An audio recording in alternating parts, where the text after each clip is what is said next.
আসসালামু আলাইকুম এভরিওয়ান, কেমন আছেন সবাই? আশা করি সবাই ভালো আছেন। আরেকটি নতুন ভিডিওতে আপনাদেরকে স্বাগতম। আজকে আমরা যাচ্ছি ৩ বন্ধু মিলে আমার আরেক ফ্রেন্ডের গরুর খামারে।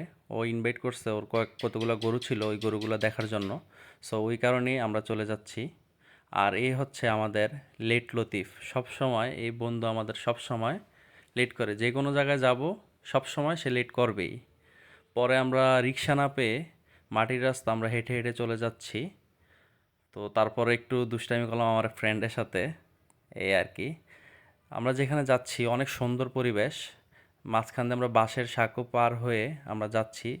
বাঁশের সাঁকো, এত বড় সাঁকো আমরা এর আগে দেখিনি। তারপরে আপনার আমরা ডুমুর ফল পেয়েছিলাম, তো ডুমুর ফলগুলো পেকেছিল, কিন্তু এই ডুমুর ফল খাওয়া যায় কি না এটা না জানার কারণে আর খেতে পারি নাই। তারপরে এখানে ওই ফার্মে যাওয়ার পথে এক বিশাল দিঘি পড়েছে, তো আমরা দিঘি দিয়ে হেঁটে যাচ্ছি। ওই গ্রামটা আসলে অনেক সুন্দর। আমরা এই গ্রামে ফার্স্ট টাইম আসলাম।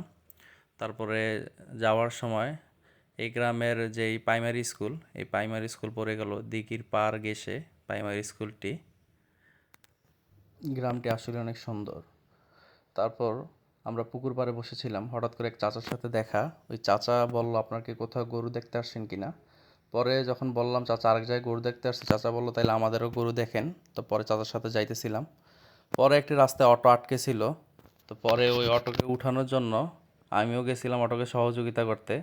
পরে সহযোগিতা করতে যে যেটা হলো, অটোর চাকার কাদা উইঠা আমার পুরা প্যান্ট বইরা যায়।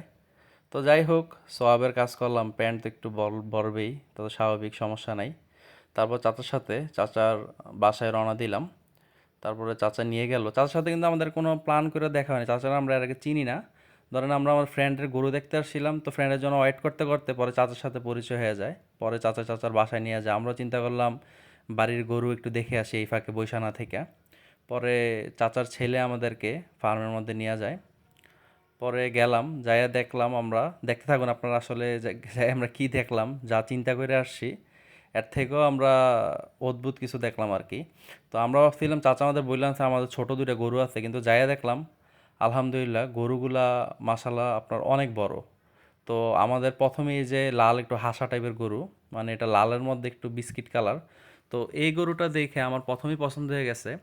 কিন্তু আমাদের টার্গেট ছিল এর থেকে একটু বড় গরু, যার কারণে আমার যে ফ্রেন্ড, এই যে লাল টি শার্ট ফ্রেন্ড বিজয়, ওদের মূলত একটু কম বাজেটের গরু কেনার টার্গেট ছিল, যার কারণে ও লাল কালার গরুটা একটু দেখতেছিল আর কি।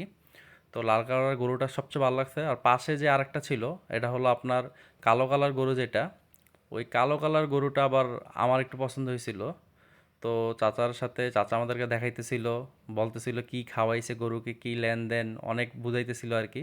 কিন্তু গরু আমার কিন্তু একদম সামনের গরুটা সবচেয়ে বেশি, সবারই আমাদের সামনের গরুটা সবচেয়ে বেশি পছন্দ হয়েছে, যে এটাই নেওয়ার জন্য আমরা ইয়া করছি আর কি। তো আমার মনে হয়েছিল গরুতে এখানে স্পট আছে। তো চাচাকে পরে দেখাইলাম, চাচা বলল না এই গরুতে স্পট না, এটা আপনার ইটের সাথে লেগে এরকম হয়েছে, এখন শুকিয়ে গেছে আর কি। পরে বিজয়দের জন্য এই গরুটা দেখতেছিলাম, আর আমার জন্য ওই যে কালো যে গরুটা, কালোর মধ্যে আপনার লাল রেক, তো ওই গরুটা দেখতেছিলাম। এরই মধ্যে চাচার আবার ওয়াইফ চাচি চাচি আসতেছিল, চাচিও গরুর অনেক প্রশংসা করতেছিল, বর্ণনা আমরা কোনো সময় বাইরের জিনিস খাওয়াই নাই, আমরা গরুকে সবসময় ঘাস খাওয়াইছি, ন্যাচারাল খাবার খাওয়াইছি, এই সেই। পরবর্তীতে গরু দেখলাম, পছন্দ হইলো আপনার। এই যে লালটা চাইছে 150 আর কালোটা চাইছে 160। এখন আমরা বিকালে যে গরুটা ইনশাল্লাহ কনফার্ম করব।